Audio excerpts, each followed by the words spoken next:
요즘 채권 금리가 정말 심상치 않죠? 시장이 아주 그냥 요동을 치고 있는데 이게 과연 그냥 단순한 변동성 문제일까요? 오늘 브리핑에서는요, 이 현상 뒤에 숨어 있는 어쩌면 더 거대한 문제, 바로 정부와 중앙은행의 정책 충돌이라는 구조적인 딜레마를 한번 깊숙이 들여다보겠습니다. 근데 이 문제를 풀 실마리가 좀 의외의 곳에 있습니다. 자, 요즘 로봇 기술 보세요. 인간의 움직임보다도 훨씬 더 정교하고 또 유연하게 움직이잖아요. 그런데 말입니다. 참 아이러니하게도 우리가 매일같이 접하는 이 금융시장은 정반대의 길을 가고 있어요. 점점 더 뻣뻣하게 경직되면서 마치 비명을 지르는 것 같거든요. 네, 바로 채권 시장 얘기입니다. 지금 국내외 국채 금리가 동시다발적으로 치솟으면서 시작을 거의 패닉 상태로 몰아가고 있거든요. 도대체 무엇이 이런 금리 발작을 일으킨 걸까요? 지금부터 그 원인을 하나하나 추적해 보겠습니다. 자, 먼저 짚고 넘어가야 할 게 있습니다. 이번 사태는요, 우리나라만의 문제가 절대 아니라는 겁니다. 전 세계 주요국 국채 금리가 마치 약속이라도 한 것처럼 같이 오르고 있거든요. 바로 이 동조화 현상이 이번 분석의 핵심입니다. 그럼 우선 우리 내부에서부터 시작된 진동, 즉 국내 요인부터 한번 따져보죠. 모든 건 정부의 재정운용 계획에서부터 시작됐습니다. 우리나라 정부가 1년에 쓰는 돈, 그러니까 예산이 얼마인지 아십니까? 무려 730조 원에 달합니다. 정말 어마어마한 규모죠.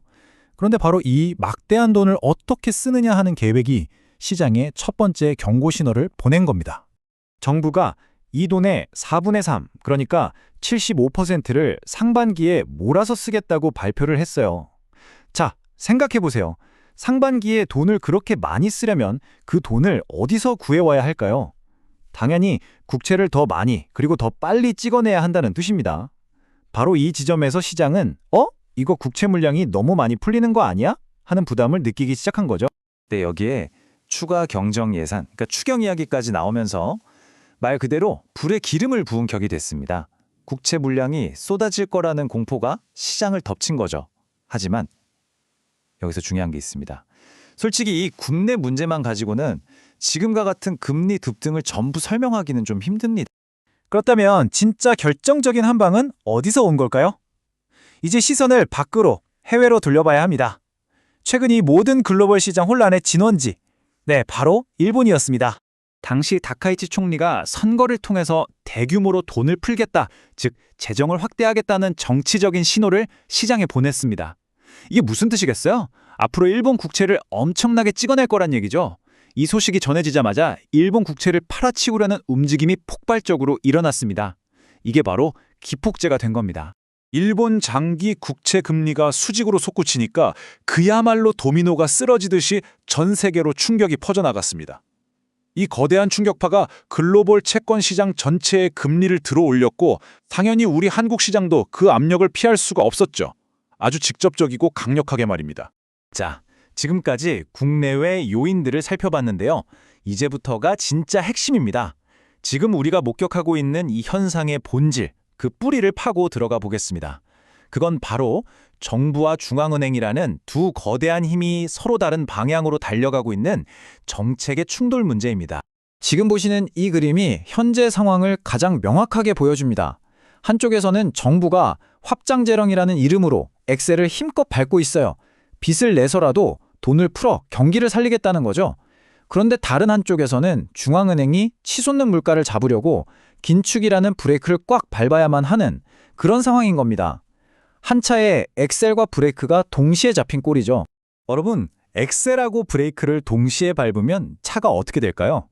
굉음만 되면서 차는 제대로 나가지도 못하고 엔진하고 타이어만 망가지겠죠? 경제도 똑같습니다. 이 두 정책이 정면으로 충돌하면 엉뚱하게 자산 가격만 거품처럼 부풀어 오릅니다. 잘 사는 사람과 못 사는 사람의 격차, 즉 사회적 양극화는 더 심해지고요. 그리고 이 모든 문제의 청구서는 결국 우리 다음 세대, 미래 세대가 떠안게 되는 겁니다. 이런 모순적인 상황에서 가장 곤란한 처지에 놓이는 곳이 바로 중앙은행입니다. 정말 이러지도 저러지도 못하는 어려운 선택의 기로에 서게 되는 거죠. 그리고 바로 이 지점이 투자자인 우리가 앞으로 계속 주목해야 할 핵심 포인트입니다. 자, 이 흐름을 한번 보세요. 정부가 돈을 풀겠다고 밀어붙입니다. 그럼 당연히 시중에 돈이 넘쳐나니까 물가가 오를 압력이 커지겠죠. 그럼 중앙은행은 어쩔 수 없이 물가를 잡기 위해 금리를 올리는 긴축 카드를 꺼낼 수밖에 없어요. 그런데 금리를 올리면 어떻게 되나요?